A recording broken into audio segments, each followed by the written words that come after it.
Assalamualaikum warahmatullahi wabarakatuh. Alhamdulillah bisa bertemu kembali. Kita akan belajar bersama mata pelajaran fikih untuk kelas 7 MTS. Kita akan belajar tentang sunnah ab'ad dan sunnah hayat. Saya selalu berdoa kepada Allah agar kalian semua dimudahkan dalam belajar ilmu fikih dan juga mudah dalam mengaplikasikannya, mempraktekannya, dan juga mudah dalam belajar berbagai macam ilmu pengetahuan.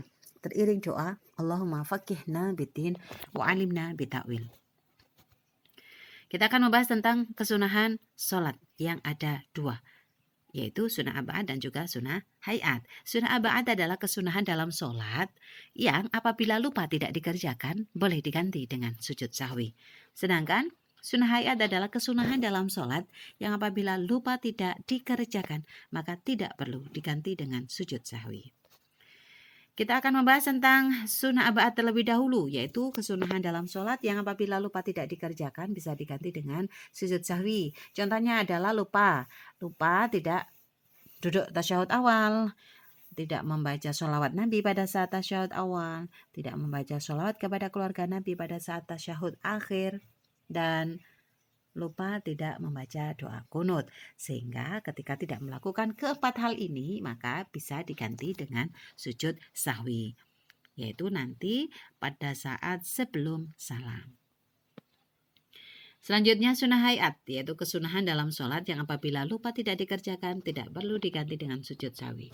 Untuk sunnah hayat ini ada banyak sekali, diantaranya mengangkat kedua tangan, yang kedua meletakkan tangan kanan di atas tangan kiri. Ini adalah posisi pada saat berdiri takbiratul ihram, ya.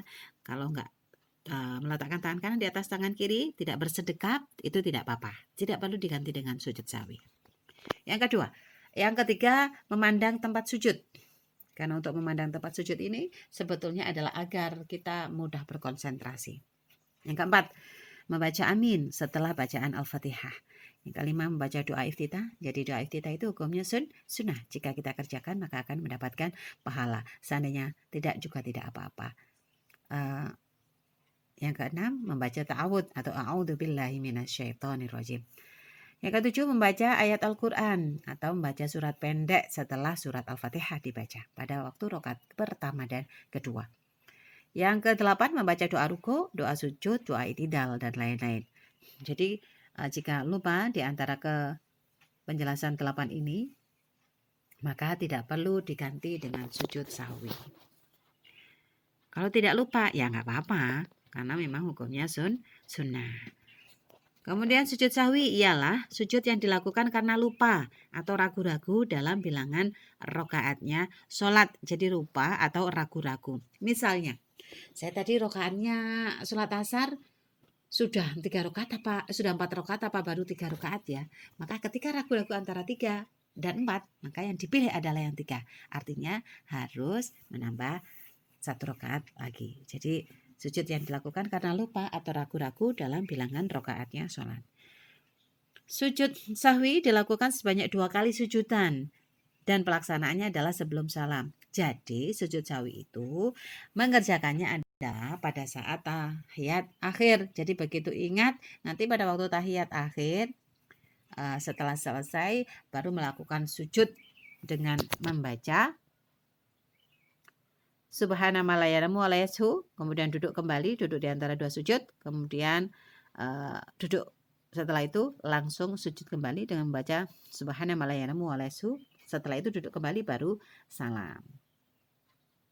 Sujud sahwi itu dilakukan jika pertama lupa atau ragu-ragu dalam bilangan rokaatnya sholat.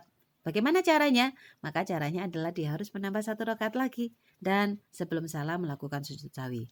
Jadi lupa sudah 3 rakaat apa 4 rakaat ya sholat asar tadi. Nah, maka pada saat ingat dan ragu-ragu antara 3 dan 4, maka dia harus menambah 1 rakaat lagi untuk menyempurnakan menjadi 4 rakaat. Kemudian sebelum salam tetap harus melakukan sujud sahwi. Yang kedua, lupa belum melakukan salah satu rukun sholat. Misalnya pada saat setelah sujud kemudian dia akan melakukan berdiri, rakaat selanjutnya dia lupa atau ragu-ragu, saya sudah sujud 2 kali apa baru 1 kali ya? Nah, pada saat itu dia harus menambahi sujud lagi.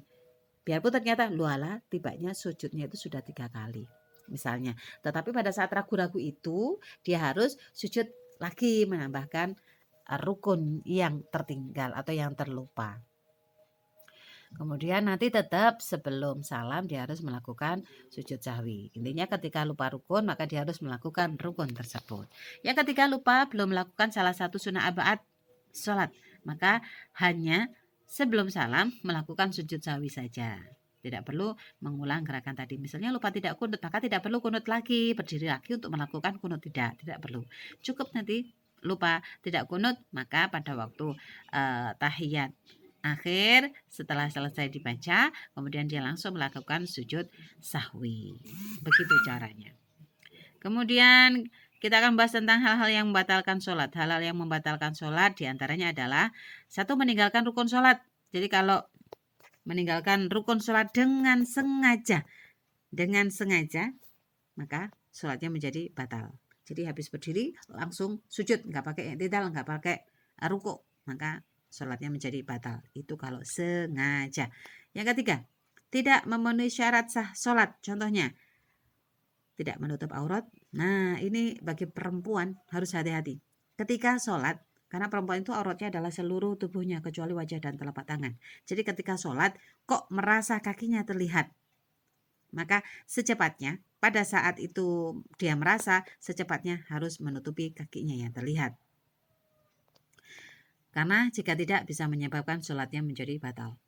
Contoh lagi, rambutnya merasa terlihat, maka pada saat dia merasa rambutnya terlihat, secepatnya rambutnya itu ditutupi, dimasukkan kembali ke mukananya, ke hijabnya, biar rambutnya tidak terlihat. Karena kalau dibiarkan dan dia merasa, maka sholatnya bisa menjadi batal.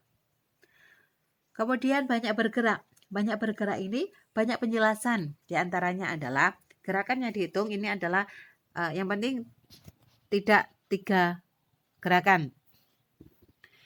Contohnya ketika ada nyamuk di pipi, maka gerakan yang dihitung adalah ayunan tangannya ke pipi. Seret 1, kemudian ketika turun berarti 2. Bukan yang di jarinya yang menggaruk-garuk. Biasanya maka diusahakan ketika ketika ada nyamuk misalnya, maka tangannya bergerak 1 kali seret, 1 gerakan pasti, kemudian hanya jarinya saja yang menggaruk-garuk. Kalau jarinya itu menggaruk-garuk lebih dari 3 kali tidak apa-apa, karena jarinya. Karena yang dihitung adalah ayunan tangannya tadi. Yang penting garuknya tidak kencang, tidak terlalu kencang. Itu. Jadi harus berhati-hati jangan sampai melakukan gerakan lebih dari 3 kali, 3 atau lebih. Kemudian makan dan minum. Ini juga membatalkan sholat. Kemudian berbicara, pada sholat tidak boleh berbicara.